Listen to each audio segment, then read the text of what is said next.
ya abata he abah man rabbi saha nu ngurusan abdi qala cek abana umuk bapak anjeun emak anjeun nu ngurusan anjeun mah bedong nyusuan terus kuari ngasuh-ngasuh manjeun qala cek Kangjeng Nabi Ibrahim fama rabbu ummi aya nu ngurusan mak qala cek bapana atuh anak tah mah nu ngurusan mah sia mah atuh aing cek Kangjeng Nabi Ibrahim fama rabbuk aya nu ngurusan abah saha Namrud urusan apa Namrud Kangjeng Nabi Ibrahim pamarabu Namrud pangeran Namrud saha pala tobahulat matan dicabok Kangjeng Nabi Ibrahim jager leutik kenes yang serobu-robuan mbah ieu naon pangeran ieu pangeran la yadru wa la yanfa'u cek Kangjeng Nabi Ibrahim teu bisa ngabadaratkeun teu bisa ngamangpaatkeun kok di pangeranan awas ya katulah ku pangeran dadan ih dadan Kangjeng Nabi Ibrahim lain sieun ka eta bisa dicabok deui cabok deui cenah ieu dicekelan ku Kangjeng Nabi Ibrahim ta patung tinu leutik teh datang ka nu setengah gede datang ka nu buat jasa diusapan bah pangeran mah Allah sallallahu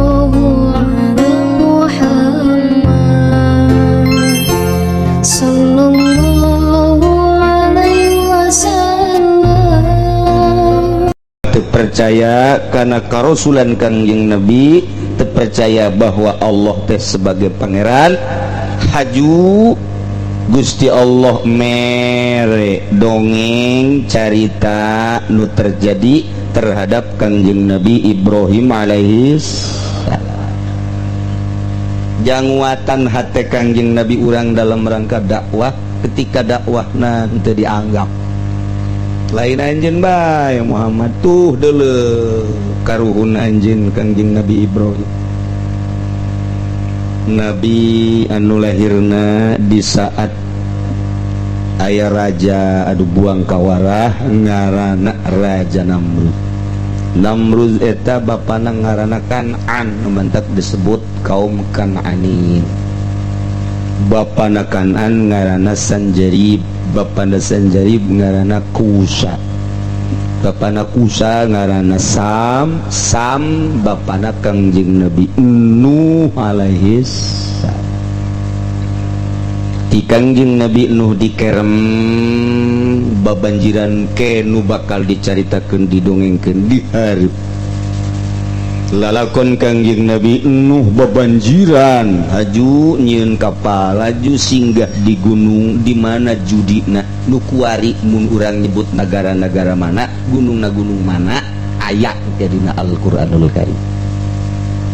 tah dikerem Kangjeng Nabi Nuh terus Kangjeng Nabi Nuh dakwah na rada deres didinya terus Kangjeng Nabi Nuh bisa babaraha puluh tahun pupus dipupus Kangjeng Nabi Nuh ka Kangjeng Nabi Ibrahim eta adalah alfun wa mi'atas sanah wa thalathun wa sittuna sanah jadi kira-kira 1263 tahun 1363 tahun didilah Raja Namrud anu biadab anu pangheulana jelema nu ngaku pangeran nu hayang disembah nu hayang disujudan nu pangheulana nyana nyieun mahkota kerajaan nu sok ditendon dina hulu teh cek bahasa urang kampung Rawakidang mah ulu urang hak ulu nah ira Raja Namrud sakumaha kamari geus didongengkeun kakara sababaraha persen Kangjeng Nabi Ibrahim kuari geus rada gede cek sakaol umur 7 tahun nya geus bisa nyarita kanu jadi indungna menrebuk saha anu ngurusan emak manrobi heula manrobi saha anu ngurusan Nabi abdi cek mana anak atuh nu ngurusan siapa Ibrahim emak wa manrebuk nu ngurusan emak nu ngurusan mama bapak sia Waman Abu ngurusan bapak Namrud pangeran teteh. Waman Rabbu saha pangeran Namrud. Kalau ngomong kurang ditegun pangeran Namrud sih. Oh dicing tahu umur 7 tahun nggak bisa kos gitu tah. Nggak bisa kos gitu lalakon pertanyaan anak. Masya Allah bebe jangan kasalakina situ mas teh pak. Bahasa orang pak. Bahasa Betawi apa itu anak kita kok pertanyaannya begitu aneh. Nah apa emang ya kan raja itu kan ketakutan sama anak yang lahir, katanya dia yang akan merusak kerajaan dia itu anak yang baru lahir, itulah yang akan merusak. Tanda-tanda merusaknya sudah ada pada anak kita tuh macam-macam baik. Coba kita tanya kan itu tanya. Coba tanya. Di deketan ku azar di sisi gunung tah. Ditanya. Naon Ibrahim? Oh abah. Cek gedet teh. Naon emang? Iya abah he abah, man rabbi. Sanu ngurusan abdi. Kola cek abah na umuk. Bapak anje emak anje ngurusan anjeun mah. Bedong nyusuan terus kuari ngasuh-ngasuh manjer. Kola cek kangjeng Nabi Ibrahim fama rabu ummi ayo ngurusan mak. Kola cek bapak na atuh anak sama ngurusan mak sia mah atuh aing. Cek kangjeng Nabi Ibrahim fama rabu ayo ngurusan abah saha Namrud ngurusan abah mah Namrud. Cek kangjeng Nabi Ibrahim fama rabu Namrud pangeran Namrud saha pala tomahulat matan dicabok kangjeng Nabi jager leutik kenes yang robu-robuan. Teu cicing kangjeng Nabi Ibrahim ngarana ge budak ieu. Kangjeng Nabi Ibrahim teh kok ditanya situ ngajawab edan nyabok. Yes, balik deui jangan mah di dinya bae tah. Umur 12 tahun balik geus teu di leuweung teu di gunung ka imah geus aman. Eta tadi neule bapana ambo-ambo ieu patung mani ambalayah kieu dijieun tina rupa-rupa jenis nu tina batu nu tina kayu macem-macem aya. Kangjeng Nabi Ibrahim gogodek ku abah teh jadi nyeunan kos kieu cekel ku Kangjeng Nabi Ibrahim. Bah ieu naon pangeran ieu pangeran la yadurru wa la yanfa'u cek Kangjeng Nabi Ibrahim teu bisa ngabadaratkeun teu bisa ngamangpaatkeun kok di pangeranan. Awas ya katulah ku pangeran dadat ih teuneung Kangjeng Nabi Ibrahim lain sieun ka eta bisa dicabok deui aing cabok deui cenah ieu dicekelan ku Kangjeng Nabi Ibrahim ta patung tinu leutik teh datang ka nu setengah gede datang ka nu bone jasa diusapan bah pangeran mah Allah nu ngadamel langit bumi lain ieu cicing sia aing teh tukang nyeunan pangeran nyaho katanya ku raja bahaya sia lain raja kadenge ku pangeran Namrud cilaka sia. Cek Kangjeng Nabi Ibrahim dakwah Kangjeng Nabi Ibrahim teh lalaunan tak umur 15 tahun naik ke umur 17 tahun geus dakwah. Wahai kaum Kananin ampura kula sing hade sing lempeng pikiran sebab di imah kula loba pangeran jeunan abah kula. Tah ieu coba pikir pangeran mah atuh anu ngamangpaatkeun jeung ngamadarakeun hiji allazi khalaqas samawati wal ard nu ngadamel langit bumi katuteusna eta pangeran. Cakaomna teh Ibrahim ulah sok sombong sia ngaya-ngayakeun pangeran teu kadeuleu. Pangeran kadeuleu ge riweuh mah teu kadeuleu. Dibere poe kaum Kanaan eta masyaallah. Kangjeng Nabi Ibrahim besi salah mangeranan Allah pangeran encan diangkat jadi rasul encan kagak umur 15 kagak 16 dek naik ke 17 awas ingat deh Allah cek kaum kanan Ibrahim kieu ieu mah hanya ciptaan-ciptaan pangeran artina pangeranna nama lain patung ieu ngan gambaran pangeran lantaran urang mah percaya ka bintang bahwa bintang teh ngabogaan pangaruh lamun timbul bintang eta tah lamun timbul bintang waluku tah eta sok aduh pertanian subur makmur percaya urang pangeran teh bintang lamun aya bintang na kadeuleu ku urang bintang ronyok disebutna bubuahan bakalna ambalayah loba percaya urang ayo dengekeun ku sia jadi digambarkeun bintang-bintang tersebut nah iyalah dipatungkeun nu jadi pangeranana ba bintang ngan kulantaran bintang mah di luhur langit teu kadeuleu wujudna nu asli digambarkeun dibentukkeun patung tah ieu patung teh pangeran bentuk pangeran bintang nyaho sia cek Kanjeng Nabi Ibrahim tetep bae bintang teu boga pangaruh komo ieu mah patung siapa teh nyaho ke lamun ku aing kadeuleu bintang waluku sia nyaho nyaho sia bintang waluku aya bintang ronyok nah aya deui bintang bulan gitu tah set siapa teh nyaho sih kakarak biru mah kakarak sabaraha poe sia ya pangeran mah nu ngamangpaatkeun ngamadaratkeun eta patung dicekel ku Kanjeng Nabi Ibrahim di usapan huluna mun nya pangeran coba pangnepakeun pangeran ye cekel huluna tah huluna di kieu-kieu ku Kanjeng Nabi Ibrahim ku teu percaya-percayana di kieu-kieu pangeran oh meneng saos di usapan nya mun nya ge pangeran meureunana nya namanya di kieu-kieu cicing bae ente bae lamun kukula di usapan hulu marah banyak pangeran cicing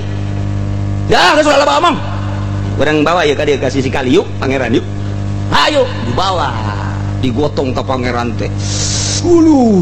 ka sisi kali dek dinaonkeun ku si Ibrahim ndek diasupkeun huluna ka cai itu beradian jasa Kanjeng Nabi Ibrahim saat Raja Namrud galak jasa di tengah-tengah Raja Namrud dek ngabunuh jelema nu ngarusak kana kerajaannya na ka pangeranannya di tengah-tengah kaumna geus cara rembah ka Raja Namrud geus pangeranan ka Raja Namrud Allah Maha Kawasa cal Kanjeng Nabi Ibrahim gagakna teu kira-kira Maha Kawasa Allah dielek kaumna ayo bawa ka kali ayo bawa diiring ku puluhan jelema dek dinaonkeun ku si Ibrahim ndek di pandian coba ku sia di pandian ku Kanjeng Nabi Ibrahim huluna heula diheulakeun kata sikitukeun dikitu-kitu ku hai pangeran eta pangeran antepkeun coba ngamuk teu pangeran ieu di kieu-kieu hai sia Ibrahim naon henteu ieu di kieu-kieu dicekel bae ku bapa Kanjeng Nabi Ibrahim sia kakarak sabaraha poe hirup sia balik sia waduh ieu pangeran tersohor ieu jadi urang lamun ngadengekeun kos kitu teh kos lalagaan tapi gitulah Kanjeng Nabi Ibrahim Masya Allah Maha Kawasa Allah kabejaakeun ka Raja Namrud aya seorang anak muda ngaranna Ibrahim putra daripada Azar mawa pangeran nyana ka kali aju dinaonkeun pangeran di pandian bagus cek Raja Namrud bagus emang gua huluna dikitu-kitu wah nya ulah nyaksian aju pangeran teu ngalawan henteu kunaon nya pangeran di teu ngalawannya pan jadi kieu raga-raga cak Raja Namrud aturan pangeran ngalawan guys kuarima lantaran pangeran eta teu ngalawan ye pangeran ieu bakal ngalawan wow bener pangeran lawan tenang heula antepkeun heula sejauh mana nyana ulah ka dipanggil ulah ka dikukumakeun sejauh mana heula nyana ngalawan ka pangeran Namrud kunaon tah Raja Namrud nu sakitu galakna kotuan geus diberesieun di jero hate Masya Allah kabeh musuh-musuh Allah Firaun Namrud menghadapi rasul-rasul Allah teh encana naon geus sieun nu sabenerna mah kos jawara ngahareupan wali atuh sia sabenerna mah sabenerna mah birit teh geus gaduh kaplok ye emang teh sieun sieun sabuade kumaha jawarana ngahareupan wali Allah sieun di jero hatena sanajan nya ngawawani doang lain wani lain di jero hatena mah awak bahaya ya ini bahaya dikitu bahaya kajian kumaha pokoknya ngaharepan wali Allah mah sieun bae mun baheula ngahareupan rasul nabi kuari ngahareupan wali tetep sieun sanajan nya wani ngawani-wani sanajan nya ngarep di tukang mah wow biasa putangan 15 urang dikit kitu mah wah ngurucut cenah cakena teh padahal mah diomong teh don teh ieu kitu bae tah mah geus gerak Allah menghadapi ahli Allah tetep gimbir bae cek Ibrahim teh cek kanjeng Nabi jeki horeng pangeran kuku mah teu nanaon dinanaonkeun teh teu ngalawan tetep kanjeng Nabi Ibrahim dakwah terus Gusti Allah dek ngalanjutkeun dakwah kanjeng Nabi Ibrahim nu boga wawanen jeung kekuatan anu luar biasa terutama mengenal Allah ini mimiti lahir ka dunia lahir geus kenal ka Gusti Allah nya geus nanya man robi geus kikituan bae aya sapi ditanya eta sapi pangeranna saha aya tangkal kayu mah eta tangkal kayu nanyeun saha aya batu mah eta batu nanyeun saha aya mah puyang cak mana nanaon bae nanyeun saha buku pangeran mana Namrud tapi di benak hati makna justru nyana geus terjawab cak hati makna ieu nu dipake kasieun ku raja Namrud teh geus timbul horeng anak aing pasti ieu lantaran saha nu nuduhkeun ka pangeran tapi nya nyaho sorangan ketika nyana ditinggalkeun di luhur batu tah sababaraha poe ternyata di curugna nu ieu keluar kitu madu nu ieu keluar cai nu ieu keluar susu nu ieu keluar berbagai eta hiji keanehan geus pasti ieu nu bakal ngalawan raja kabelah dieuna ku raja teu daek manggil sieun berarti ngan teu diomongkeun ku makna bapana nu balak jasa awas sia dakwah deui digantung sia ku aing teh bapana kanjeng Nabi Ibrahim mah seuri bae manya bah sakjana teh abah kudu ngagantung anak atuh goreng kabedang abah dipuja-puja di abah nu nyeunan pangeran aju anak berarti digantung ku abah atau ditampilin beuh cak masyarakat teh nu nyeunan pangeran galak jasa tante etis bah sih lo ngomong amat sih atuh kudu bager ngaran-ngaran pendamping pangeran mah kudu dedeh kudu nyaah kudu asih eta pendamping pangeran nya karena tugas salah segitu bagi mencabok mentampiling itu bagus engke batur malah nurut ka kula lain ka abah dia omong gitu agak satu aing nurut ka sia mal marah aing makana oh gitu sameme kanjeng Nabi Ibrahim dakwah terus ka unggal lembur dakwah ka unggal daerah ku Allah dibere heula kanjeng Nabi Ibrahim kaistimewaan supaya mantep dina dakwahna teu sambarangan dakwah beusi ke dakwah orang hayang dibayar ulah sehari aya di dieu beusi ke nya dakwah hayang kedudukan beusi ke nya dakwah hayang ngadakwahkeun seseorang supaya naik di singgasana beusi ke nya dakwah salah orang hayang ganti ban mobil beusi nya dakwah hayang agung jeung mulya beusi salah dakwahna maka ku Gusti Allah dipanggil heula kanjeng Nabi Ibrahim wa kadzalika nuri Ibrahim malakutas samawati wal ard wal yakuna minal mukinin sakumaha kanjeng Nabi Ibrahim geus bisa deuleu kana kasasaran bapa jeung kaumna bahkan nyasarkeun ka kaum-kaum Gusti Allah kanjeng Nabi Ibrahim teh dipanggil secara khusus ditinggalikeun ku Gusti Allah teh keistimewaan kerajaan Gusti Allah nuri Ibrahim kanjeng Nabi Ibrahim teh dibere hayang berangkat deui ke tempat semula di mana kanjeng Nabi Ibrahim teh dititipkeun di luhur batu di dinya dikusa di telah antara ieu gunung teh kanjeng Nabi Ibrahim kadinya sorangan ningali tanggah ka luhur langit ningali deui tungkul ka bumi tanggah deui ka langit tungkul deui ka bumi di deuleu sekitar gunung masyaallah kaayaan kanjeng Nabi Ibrahim teh sorangan blak bae ku Gusti Allah langit dibere muka nuri Ibrahim langit kahiji muka belaka deuleu ku kanjeng Nabi Ibrahim langit kahiji langit kedua dibuka deblak kadele deui langit katilu dibuka langit keopat dibuka langit kelima dibuka langit kegenep dibuka langit ketujuh dibuka sehingga Sidratil Muntaha katingali ku Kangjeng Nabi Ibrahim dibuka deui Lauhil Mahfuz katingali terus dibuka aras kursi Gusti Allah kadele ya Allah ya Kangjeng Nabi Ibrahim ngan sakadar molongo bae ningali ka luhur ningali ku mata zahir jeung mata batin lantaran langit teh nyingkabrak idinya keanehan jeung keistimewaan keajaiban anu aya di luhur langit berikut malaikat-malaikat katingali ku Kangjeng Nabi Ibrahim bahkan Kangjeng Nabi Ibrahim teh bisa ningali surga jeung neraka bahkan Kangjeng Nabi Ibrahim geus bisa ningali pitempateun surgana nujang anjeunna ya Allah ya Rabbi idinya eta langit teh nutup deui tungkul ku ari Kangjeng Nabi Ibrahim langit beres bumi meulah berat bumi kahiji kadele naon nu aya di lapisan kahiji buka deui lapisan nu kadua muka dua lapisan nu katilu muka deui lapisan nu kaopat kalima jeung kagenep katujuh datang ka sapatala kahandap kadele kabeh naon nu aya di bumi teh ti mimiti logam-logam emas perak segala rupa itu perunggu segala pibesieun segala macam-macam segala minyak segala rupa nu aya di bumi kadele kabeh ku Kangjeng Nabi Ibrahim masya Allah ialah ayatna wa kadzalika nuri itulah kaula nelekeun cak Gusti Allah Ibrahim maka kasih kaula nu ngaran Ibrahim malakutas samawat kerajaan-kerajaan langit kabeh kadele hatta kursi Gusti Allah aras Gusti Allah lauh mahfuz Gusti Allah Sidratil Muntaha Gusti Allah kahiji kadua terus kabeh kadele berikut surga jeung neraka didelekeun ku Gusti Allah wal kerajaan bumi keagangan bumi keistimewaan bumi keajaiban jero bumi didelekeun ku Gusti Allah masya Allah kan geus kadele bae ku Kangjeng Nabi Ibrahim naon nu aya di jero bumi kahiji kadua katilu kaopat kalima kagenep katujuh nuri Ibrahim malakutas samawati wal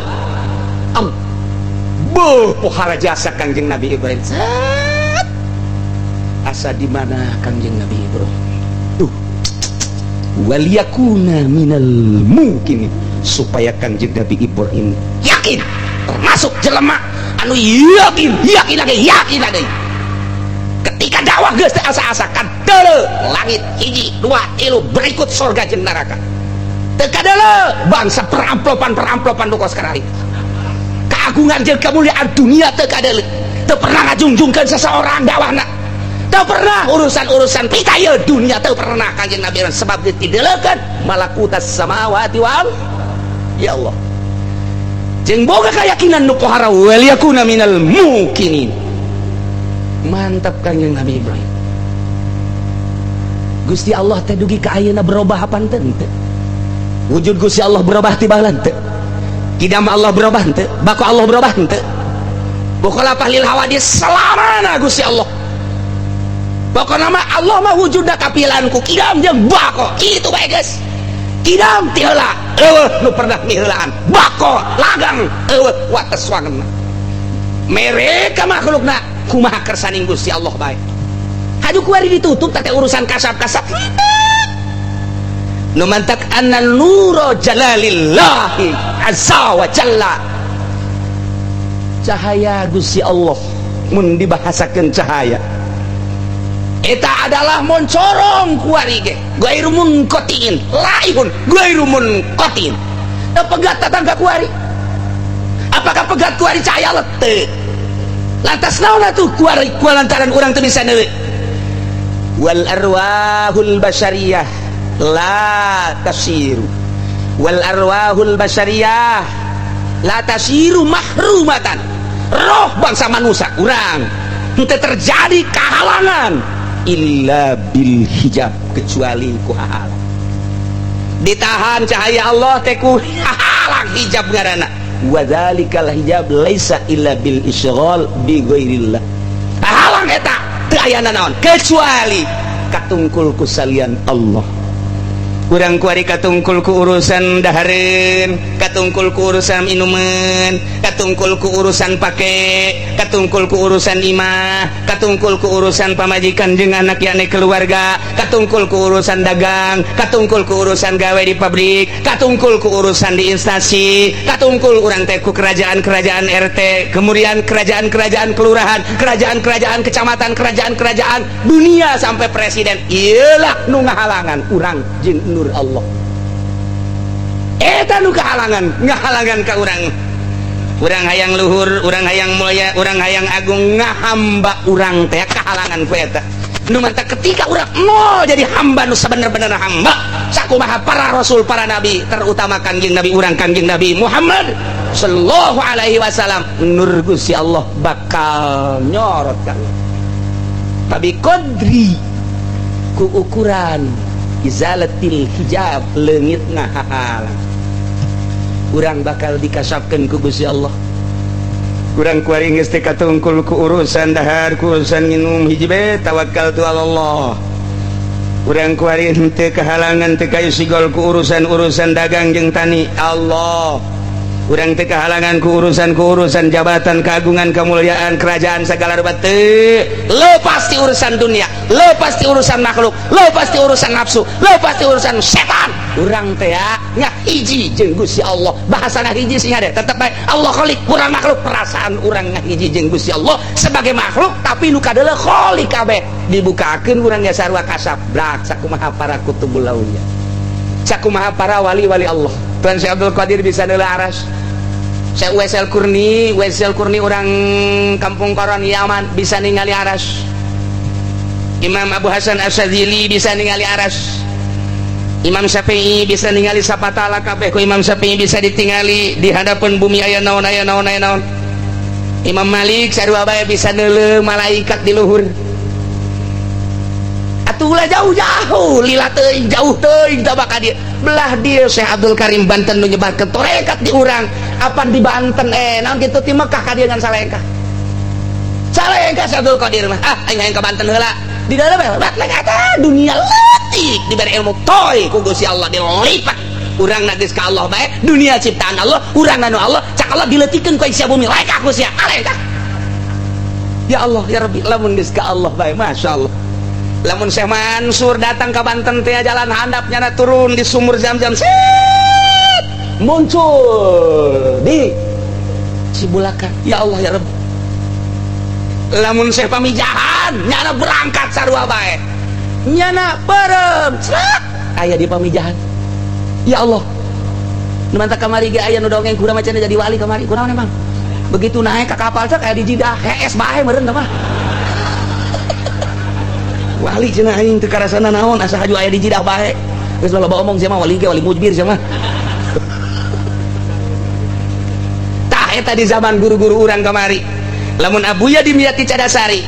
salah sahiji anu paling istimewa nu sangat disumputkeun ketika Kiai Abdul Halim ziarah ka Baghdad. Begitu ziarah ka Baghdad ngobrol. Begitu ngobrol lain Ki Abdul Halim tah ki eta sakara nu kamari Cibuntut ya. Ki Armin jarak ka ditu. Begitu ngobrol jeung penjagaana mun cek bahasa urang mah si keneh mah aya urang Banten ka dieu. Saha ngaranna cek Ki Armin? Dimyati Cadasari. Masya Allah cek Ki Armin pan aing mah ka dieu naik pesawat. Ki Abuya mah geus dicaritakeun tah di dieu. Masya Allah. Coba deuk kumaha coba. Iraha ka dituna. Jeung kumaha? Tanyakeun ka Abuya gali kuburan ku sia. Wallahu a'lam. Deuk kumaha coba. Lamun kula nyaritakeun hakir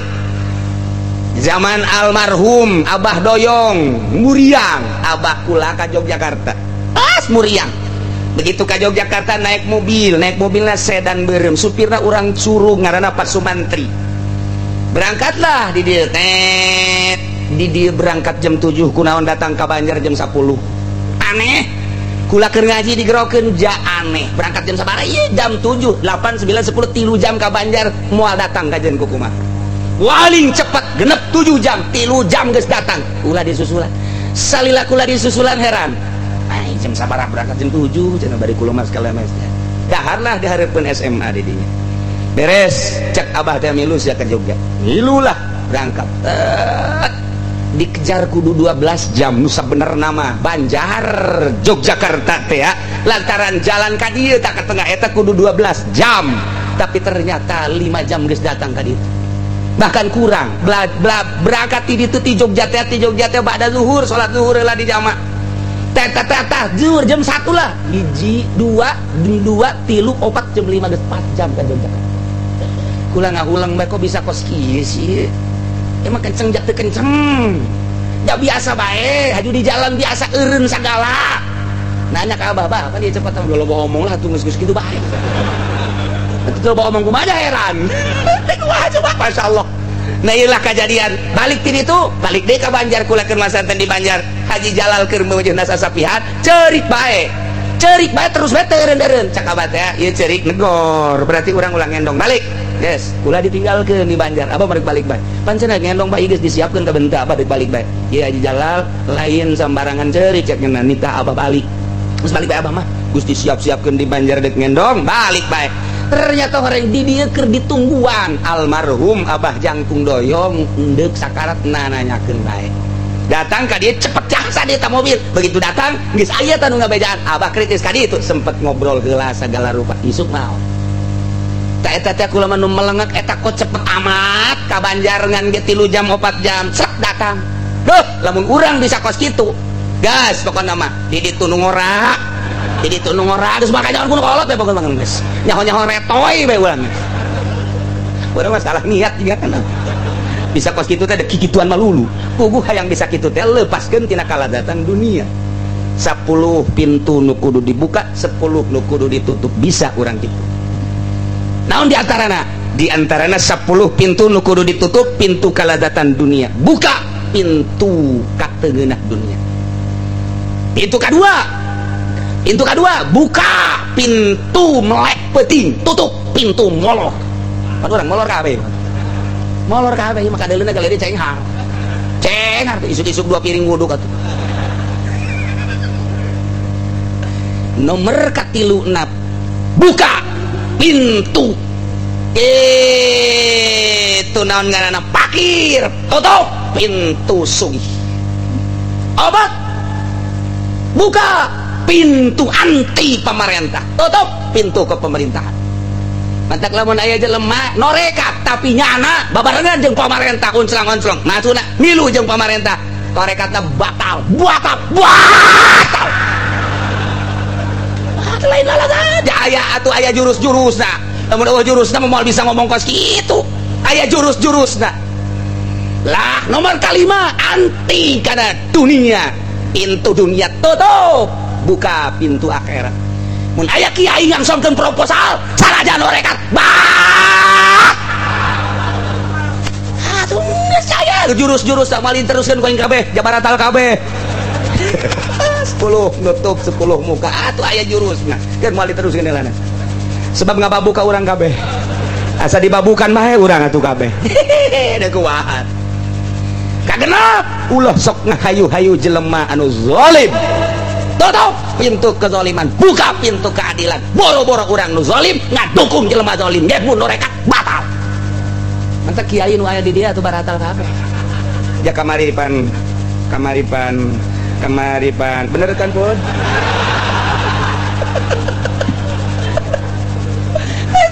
lamun dibukaan nu batak urang kakar bukaan kitu bae ye tak kiai ye tak ustad ye da eta teh baratal eta mun norekat mun teu norekat ieu dina mikihna bakal tigejebur tah kakarak 5 tak genep eta mali teruskeun guys pokona mah 4 deui ge jang haol mantak berani salah sia atuh mana aya jurus-jurus masa norekat kos kitu atuh aya jurus da persyaratan eta kakarek 10 muka 10 nutup encan deui persyaratan anu lain kadeuleung ke jeleba nu ngahamba ka Gusti Allah sanajan make lepis sanajan buuk dibeureman sanajan make jaket kulit sanajan kuku mage aya tanda-tanda bahwa nyana keur jeung Allah eta mah dirahasiakeun sanajan make jubah udang-udang ngarti lu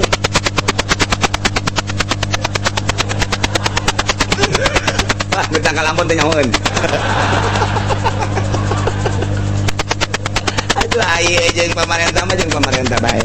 jeung dunia mah dunia bae kadeuleu jubah tinggal jubah udang-udang tinggal udang-udang sebab aya tanda-tanda BHS samping BHS bae sadaya diganti Atlas itu BHS disalirukeun cenah merekna Gajah Depak BHS bae kuari urang meuli Gajah Duduk ganti merekna ku BHS disengsarikeun budak cek budak Pak ieu samping naon ieu dah deuleu merekna pan asana kiamat ya BHS sok barengan deuleu merekna asana lain ceknya dia BHS mah ngiliprik ya BHS kaluaran anyar oh BHS kaluaran anyar mah korupsinya banyak budak leutik ge jahun BHS mah BHS Gajah Depak mah saliru Masya Allah ialah lalakon Kangjeng Nabi Ibrahim horenganan lain lalagaan lain lalakon lain lalawora kitu kene lain Kangjeng Nabi Ibrahim bae para wali-wali Allah ge horeng ketika maneh dakwah horenganan geus dibere keajaiban ku Gusti Allah sehingga matana lirikanana geus lain kana urusan kemewahan dunia teu pernah nyinggung-nyinggung urusan dunia hiji bae nya nama ngajak ka Gusti Allah kewajiban adapun daek jeung teu daekeun aku mah hanya urusan ku Gusti Allah ditoel ngan nya masalah ge nya aya waktu siap nya ngajak sakitu bae eueuh nu diharapkeun hiji bae ngalaksanakeun kewajiban perintah Allah titik Kanjeng Nabi Ibrahim luar biasa awak asam muringkat merinding muringkat pulu lantaran dibere neuleu malakutas samawat dibere neuleu malakutal ard tidinya Kanjeng Nabi Ibrahim yes anu luar biasa balik ka imah cicing bae cicing lantaran lain alam lain rarasaan tas deuleu kitu teh lain rarasaan embung deuleu ka makhluk embung ngadenge suara makhluk ka beneran di jalan memeh datang ka imah saeutik deui ka imah nyana ningali jelema anu keur kikieuan ka patung Kanjeng Nabi Ibrahim digerokeun ku Kanjeng Nabi ya pulan tah digerokeun ku Kanjeng Nabi Ibrahim lain nyampeurkeun boleh papae cece Kanjeng Nabi pae kaget kan lantaran naon nyana keur menyatu jeung Gusti Allah berangkat deui nyana begitu berangkat deui ka panggih deui jeung jelema anu keur maksiat digerokeun ya pulan talina hai sia ka dieu balak lantaran nyana tas neuleuh malakutas samawati wal ard deuleuh munkarat deuleuh maksiat teh nyana teh beci anu luar biasa digerokeun ku nyana begitu ngalieur lain nyampeurkeun paeh deui bae jeh cek depan paraeh ya kumaha cek ya kumaha ieu jadi paraeh gitu aduh kaget Kanjeng Nabi Ibrahim lagi kaget paeh nemantak ayalah teguran ti Gusti Allah cek Gusti Allah ya Ibrahim wahai Ibrahim anjeun lantaran keur meujeuhna ngahiji jeung kaula anjeun tos ditinggalikeun malakutas samawati wal ard wayana sakitu ulah sambarangan anjeun gura-gero ka jelema sejuta kali anjeun hayang ngabebener jelema hayang ngalurus-lurus jelema tetapi moal karuateun jelema kajen kukumaha ge ulah Ibrahim ulah digerokeun lantaran pasti mun digerokeun ku anjeun jelema kabeh pararae dat cicing heula teu kudu gura-gero jeung teu kudu ujak-ajak ye Ibrahim sanjana hamba kula terhadap kaula ayat 3 antepkeun bae heula 3 unsur nomor kahiji antepkeun bae heula naon ulah wakadi kumaha harapanna sugan manehanana bisa tobat ka di akhir nomor kaduana andai katanya nah henteu tobat pasti ieu manehanana engke nganakan anak sugan di anak namanya nanyahuan ka pangeran nu asli nomor katiluna andai katanya nanti tobat andai kata boga anak baranakan eueuh anu iman teu percaya bae tetep ka kaula engke ku kaula bakal dihudangkeun kumaha kersa kula nu dihampura ku kula diasupkeun ka sorga cek Gusti Allah anu ku kula teu dihampura di ka nerakakeun geus teu mah urusan kaula cek Gusti Allah manganya ngakeun cek Kanjeng Nabi Ibrahim langsung ka imah Kanjeng Nabi Ibrahim cicing bae nikmatna luar biasa ngarasakeun malakutas samawati wal ard ngeunaheun babarengan jeung Gusti Allah tah sakumaha cerita-cerita dongeng-dongeng kisah-kisah ahli Allah nu mantaknya na betaheun jasa di imah nage lain di imah tapi di jero kamar nage di jero kamar deui sorangannya nanti munajat ka Gusti Allah kok nikmat amat manggih peuting teh bungah jasa lantaran saat batur karereknya na tabarruk ka Gusti Allah kok ngeunaheun amat ieu Gusti duaan doang jeung Gusti saat batur terlena dina hirup nage dina hudang nage komarasiat dina hudang nage manehanana teh inget ka Gusti komo tak manu sare-sare mah terlena ku capena teh dan lain sebagainya tapi abdi Gusti duduaan jeung Gusti saat etalah ketika manehanana pegat jeung dunia pegat jeung makhluk pegat jeung setan pegat jeung nafsu Allah mere cahaya bahasa cahaya lain cahaya hurung cahaya manawi ieu anu nembus ke jero hate nu mantake tergantung kumaha jelema-jelemana ketika jelema hudang ti peuting nu tadina sok maksiat bae begitu hudang disorot ku Gusti Allah ku waridul intibah ku ari mah daek ngaji ku ari mah daek salat tak eta teh perubahan tina tadina maksiat ku ari daek ngaji daek salat eta teh ayat nur ilahi nu nyorot ka jero hate teu kenal saku urang kumaha Gusti Allah bae tah mah ji jabatur mah leuwih tibatan aing tapi nya nama kok masih kene maksiat bae can dibere waridul intibah ku Gusti Allah cahaya ketuhananna geus ajro hati lantaran ku ari ngaji bae sabulan 2 bulan 1 tahun 2 tahun ku Gusti Allah memang dikehendaki seperti eta disorot ku ari dul yakdo mbrai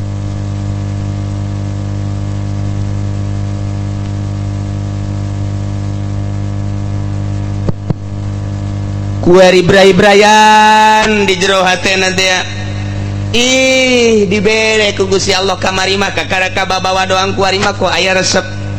salat teh lain sakadar parduna hungkul qobliyah jeung badiahna dilaksanakeun bari nikmat boro-boro dinu loba jelema keur sorangan ge dilaksanakeun indah jasa teutingna nambahan hudang nambahan tahajud bahkan dibarengan ku maca sholawat atawa maca Quran koloyog teh ngeunaheun jasa kebeneran aya tatanggana miskin jorojoy di jero hatina hayang mere kebeneran aya yatim piatu jorojoy hayang mere kebeneran deui aya pembangunan anu bernapaskan Islam pondok pesantren majelis taklim masjid nyana teh hayang menang saha eta nyorot kos kitu iraha datangna di mana dihayalna teh pernah eta mah menang Gusti Allah bae ulah lalawar eta bahal jasa teh disorot ku Gusti Allah tak tidak amburadul tadina main hotel main bar main day club kuari gesan salat ngaji nang saha eta kuari sagesa ngaji dibere loyong bangun kuai ya sumbang nang saha eta nu mere dunia nang Allah ngebere hayang nage menang Allah desa etik jelema sugih teh disorot ku Gusti Allah mah jatah embai pasantren nyana sakumaha kadal bae atuh liwat bae kadal pasantren geus lamun aya nu sugih liwat ka pondok pesantren keur dibangun nya teh nyelek-nyelek acan kadal kula dek nanya di lembur loba kadal teu cak ente kan ada nang sae teh nyorot kuari makin deukeut ka Gusti Allah makin terlena nikmat ibadah ka Gusti Allah lantaran nyana terus berguru terus zikir terus kok indah kok ngeunaheun embung ka mama nanya cicing gak di iman kelar remote bloni turun deui berarti turun lah mah warida dicokot ku Gusti Allah nah ieu meningkat tah eta keur carita sakitu ge geus pohara jasa jelema nu bodoh mah geus pohara geus di sorga teh sakitu teh geus sorga kuari mah lamun santri masantren 15 tahun 17 tahun kebelah ditu da engkeuy-engkeuyan jadi mui nah cilaka ya kos cilaka lain ekstrim ieu mah keur nyaritakeun nur ilahi mun keur nyaritakeun bab fikih kudu jadi mui kudu sia mun eueuh mui bahaya sia kudu korupsi sia jadi sia kudu aya nu jadi depan mun carita fikih tapi mencarita nur ilahi di mui eueuh nur ilahiyan lantarannya ngagugulung urusan dunia jeung dunia lain ekstrim kumaha keur nyaritakeunana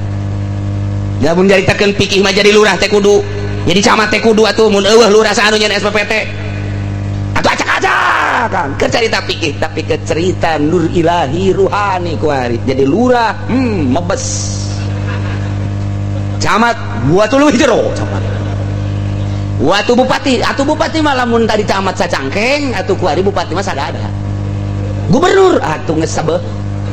presiden atuh empul-empulan Masya Allah.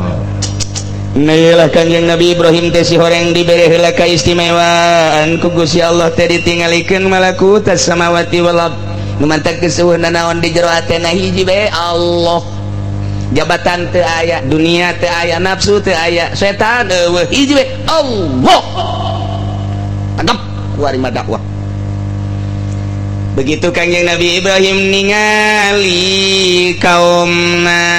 nyara rembah ka patung, nyara rembah ka bintang, nyara rembah ka panon poe, ditepak ku Kanjeng Nabi Ibrahim, dulur-dulur ulah sok nyembah ka bentang atuh ja bentang mah laya turu layan pang Allah tata nu nyeuna tatap Kanjeng Nabi Ibrahim teh teu dipercaya. Begitu penting Kanjeng Nabi Ibrahim babarengan jeung kaum-kaum. Cek kaum Kanjeng Nabi Ibrahim dulur kabehan ieu jam sabaraha kira-kira? Oh, ieu jam 8, sakadeng teh jam 9. Bagus. Urang tungguan bintang. Mangga, eta pangeran urang. Kitu Ibrahim hebat atuh, di jelema mah. Udah akur jeung urang nyembah ka bentang urang akur, jadi urang sauyunan. Kudu cara manuk dadali. Nah, muncul benar bintang Zahra. Gede panggedena pangcaangna. Wah, cak Kanjeng Nabi Ibrahim. Tuh, bintang. Ya, iyalah pangeran urang. Cak kumaha anu disangka ku anjeun pangeran urang. Benar, cak kaumna. Eta pangeran. Ke tungguan kumaha coba kumaha pangeran kemana ieu leumpang nih? Coba kemana pangeran? Lempang bintang Zahra tek. Tuh pangeran urang, sakumaha sangkaan maneh teh nya. Oh benar. Jam 10, jam 11, jam 12. Oh. Cak Kanjeng Nabi Ibrahim pangeran ka mana? Oh. Mana Jawa? Nah, ka mana meureun cak kaum teh. Wah, asana ulin pangeran ieu. Bisa Kanjeng Nabi Ibrahim ku hebat jasa. Mantak falamma janna alaihi lail barang poek terhadap Kanjeng Nabi Ibrahim peuting roa kaukaba Kanjeng Nabi Ibrahim ningali bintang kabeneran bintang Zahra caangan luar biasa mencek hitungan orang mah eta teh bintang Jupiter. Kala cek Kanjeng Nabi Ibrahim, hei kaum ada Rabbi yo bintang tuh bintang pangeran kula sakumaha anu disangka ku anjeun bener kan? Benar, tungguan barang jam 12 suruh eta bentang teh cak Kanjeng Nabi Ibrahim ka mana eta bentang? Wah teu beres ta pangeran teh. Falamma afala qala la uhibbul afilin barang bentang suruh cak Kanjeng Nabi Ibrahim la uhibbul afilin kula mah resep jasa ka anu sok surup dijadikeun pangeran maknya pangeran kudu surup maknya urang ngajadikeun pangeran teh osok surup lantaran pangeran mah pan teu beunang berubah jeung teu beunang pindah-pindah atuh lamun pangeran berubah engke bahaya komo pindah-pindah mah engke urang hese neangan pangeran cara neangan lurah pan hese urang ditanda tangan SPP teh lurahna eueuh bae nya pangeran kos kitu ulah geus di pangeranannya cari cing beta kaumna teu bagus tapi di jero hate kaumna falam yanja fihim zal teu mangaruhan ucapan Kanjeng Nabi Ibrahim cak Kanjeng Nabi Ibrahim ari eueuh mah ta pangeran surup la uhibbul afilin kaula mah teresep ka pangeran-pangeran anu sok surup diomong kos kitu ge tatap bae teu aya pangaruh ka hate-hate kaum ku geus buang kawarah jasa hijabna geus kandel jasa hijabna antara dirina jeung Allah Subhanahu wa taala geus dijelas-jelaskeun ge hese bae ganti deui peuting Kanjeng Nabi Ibrahim teh kumpul deui jeung para kaumna ku ari mah tanggal 15 kalaluar kabeh barang kalaluar neuleuh bulan tuh cak Kanjeng Nabi Ibrahim ieu pangeran mah ieu wah bener cak kaumna ieu bahkan leuwih caang tibatan bentang mah kamari kurang di pangeranan lah nya anganana ngan di luhur doang ieu mah pan kadeuleuh tuh pipi sarwit ge kadeuleuh wih ieu mah bener ieu pangeran mah ieu geus kareplok kaumna falamma ra'al qamara bazighan qala hadza rabbi. Barang Kangjeng Nabi Ibrahim ningali bulan purnama muncul, cek Kangjeng Nabi Ibrahim, hadza rabbi, tah ieu bulan pangeran urang sakumaha nu disangka ku aranjeun kabeh. Aya hate Kangjeng Nabi Ibrahim henteu ngan ngalojokeun ieu mah, ngalojokeun ka kaom, tah ieu pangeran sakumaha sangkaan anjeun mah aya bahasa saumaka sangkaan anjeun ieu pangeran banyak lantaran ieu makan leuwih cang tibatan bentang bener cak kaom lah ieu nu diciptakeun ku urang make patung anu tah ieu teh bulan ieu pangeran mah ieu ketungguan heula cek Kangjeng Nabi Ibrahim, coba eta pangeran cicing bae tante coba barang terus eta teh jam 12 terus robah ke subuhnakeun eueuh eta bulan. Cek Kangjeng Nabi Ibrahim ka mana pangeran? Oh. Di mana itu aja eueuh? Ai urang aja ka mana ya urang nyembahna? Ka pangeran. Ai pangeran mana? Eueuh. Ye. Pangeran blon. Bisa ngeblon-blon mah eta blon. Urang dideulekeun bae nya eueuh. Nyeun pangeran mah nu urang neuleukeun ka nyana, nyana ge neuleukeun ka urang, bahkan urang teu neuleukeun nyana mah neuleukeun mah eta pangeran mah. Aya surupna ka mana coba? Coba udag coba. Ah, siapa macam-macam Ibrahim. Bala ngomong ke mana surup aja di pangeranan we atuh emang pangeran jeung ada pangeran surup heran nengok pangeran surup teu cek Kangjeng Nabi Ibrahim falamma afala qala la illam yahdini rabbi la akunanna minal qaumid dhallin. Falamma afala barang surup eta bulan teh geus teh kadeulean ku ari makola cek Kangjeng Nabi Ibrahim la illam yahdini lamun pangeran Gusti Allah teu nuduhkeun ka abdi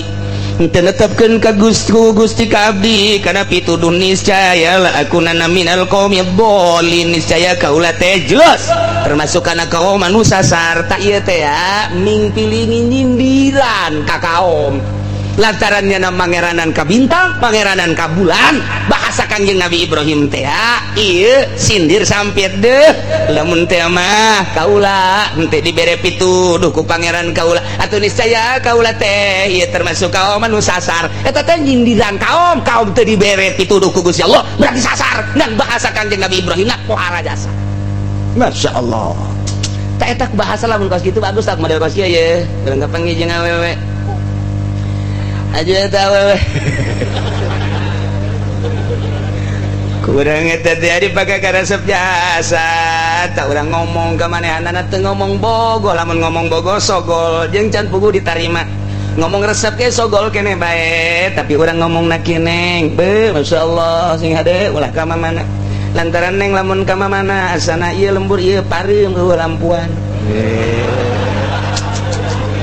eta bahasa indah jasa sejuta bintang di langit satu yang bercahaya itulah kamakola Presiden Roma Irama tak eta bahasa indah jasa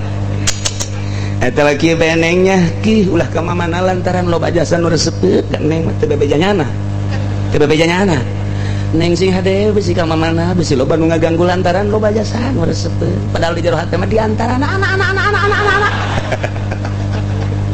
eta bahasa-bahasa gitu hebat daripada kieu mah sogol hei ulah ka mana sia aing boga jasa ka sia hei dijadis we ora iso we eta agar gitu babari nolak dan tapi lamun kos kitu mah panjenengan ge waduh bekah liang irungna Pak waduh masyaallah neng sing adenya pan neng terang dah aing mah loba nu nungguan neng can idahnya loba nu nungguan sing adenya nyana eta indah da bahasa ieu kos ieu bahasa Kangjeng Nabi Ibrahim masyaallah qala la illam yahdini rabbi la akunanna minal qaumid dhallin pan Kangjeng Nabi Ibrahim geus dibere malakutis samawati wal ardh atuh kudu mangeranan ka bulan Allah pugunya ada dakwah ngajak ke Allah tapi pan hadarobi eta teh mingpilingi ngaranna cek Jawa cek bahasa urang mah sindir sampir nah Ieu kaum teh mangeranan ka bulan Gusti. Lamun Gusti teh nuduhkeun ka abdi, teu dibere hidayah jeung pituduh ku Gusti anu kauh nu kuat. Atuh niscaya abdi tang abdikeun abdi teh termasuk atuh kaum anu sasar. Pada eta teh nyentuh kena kaum mah. Aing nyeun teu dibere hidayah mah. Berarti aing sasar sareng kitu. Di titana mah kitu, tapi ngomong kitu teh can kaartieun teh bolong. Teruskan falamma ra'a asy-syamsa bazighatan qala hadza rabbi hadza akbar. Falamma ra'a barang neuleuh Kangjeng Nabi Ibrahim asy-syamsa kana panon poe bazighatan tah kaisukna muncul panon poe. Kaumna digerokeun puluhan kaum bahkan ratusan kaum ca Kangjeng Nabi Ibrahim. Oh iya pangeran mah gede jasa. Hadza akbar. Leuwih gede tibatan bintang, leuwih gede tibatan bulan. Iya pangeran mah keplok kabehan. Benar Ibrahim. Ieu mah bisa nyaangan jagat raya. Boro-boro nu geulis nu jore ge kadeuleu. Boro-boro nu gede jarum potong ge kadeuleu. Iya pangeran mah ieu pangeran. Benar. Coba urang tungguan ditungguan tepi ka zuhur ditungguan tepi ka asar ditungguan ka magrib surup cak Kangjeng Nabi Ibrahim pangeran ka mana? Ibrahim sia mah asal nanya.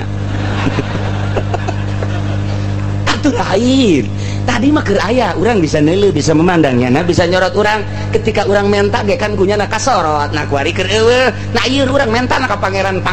mata poe kumaha nyana teu nyahoon ka urang neuleueun ka urang boga pangeranna kudu nu selalu nyahoon jeung neuleueun saha eta aya nun nyieun panon poe lah sia kitu balulu Ibrahim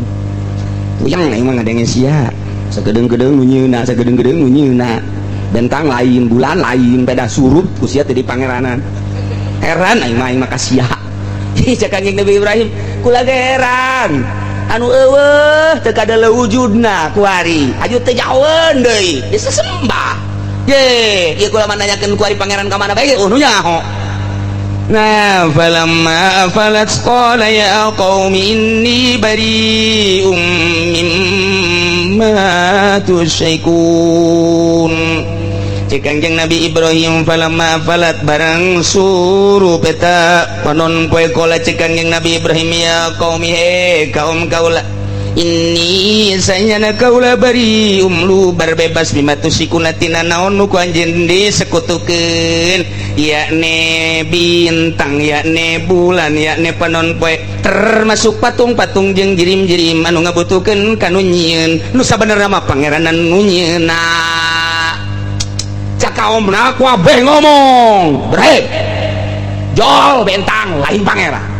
jol bulan lain pangeran jol panon poe lain pangeran patung nu ambalaya lain pangeran namun lain pangeran iya tuh mata bodoh lu kajian disembah saha pangeran anjeun saha nu sabenerna Ibrahim cek Kangjeng Nabi Ibrahim inni wajjahtu wajhiya lilladzi fataras samawati wal arda hanifa wa ma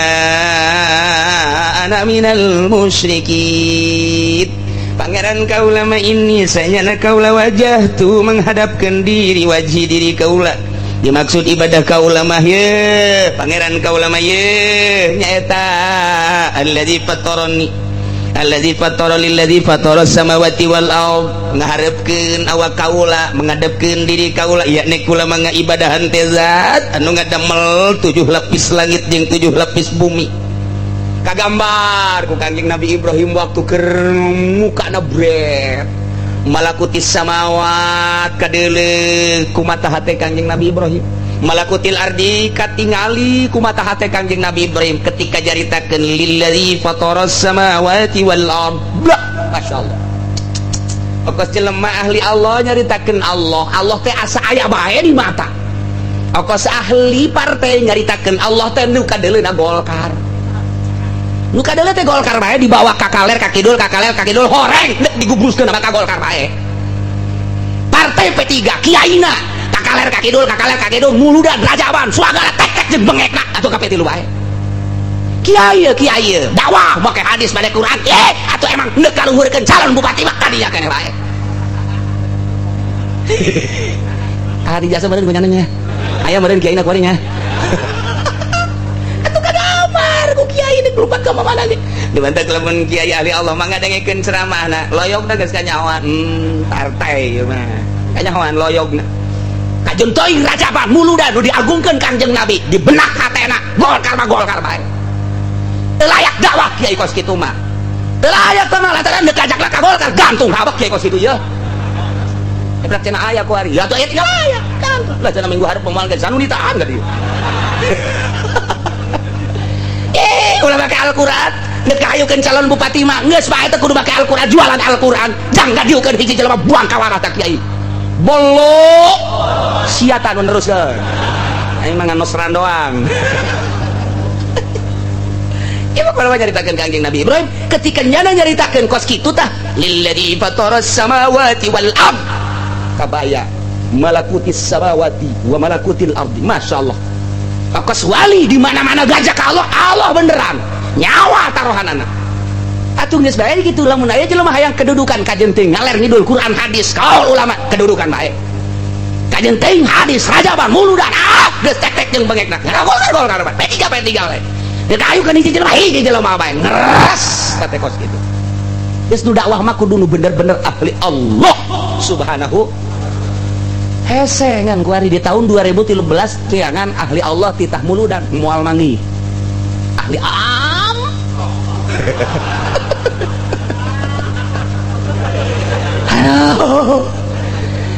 tapi aya istilah kieu butuh kuda tidak ada kuda himar pun dianggap kuda butuh kiai ahli Allah ahli Allah aya ge ahli amplop eta bae gunakeun kajian nyungsep geus nyungsep kabehan geus masalah geus tidak ada kuda himar pun dianggap kuda waduh Rumi nyombeut Jalaluddin Rumi nyaritakeun tidak ada kuda himar pun akan dianggap kuda tidak ada kiai Allah kiai amplop pun dianggap kiai saja nyungsep kabehan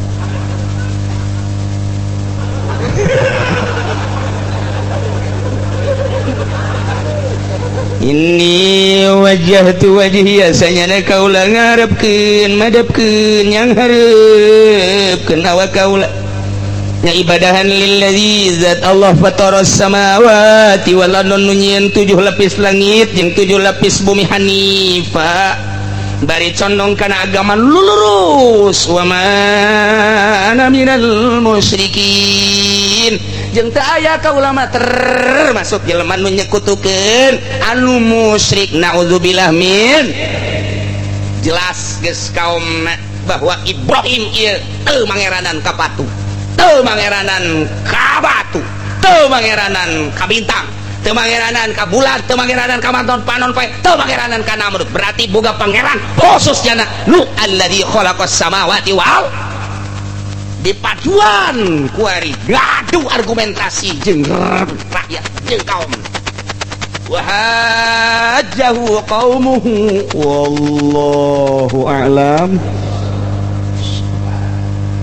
sallallahu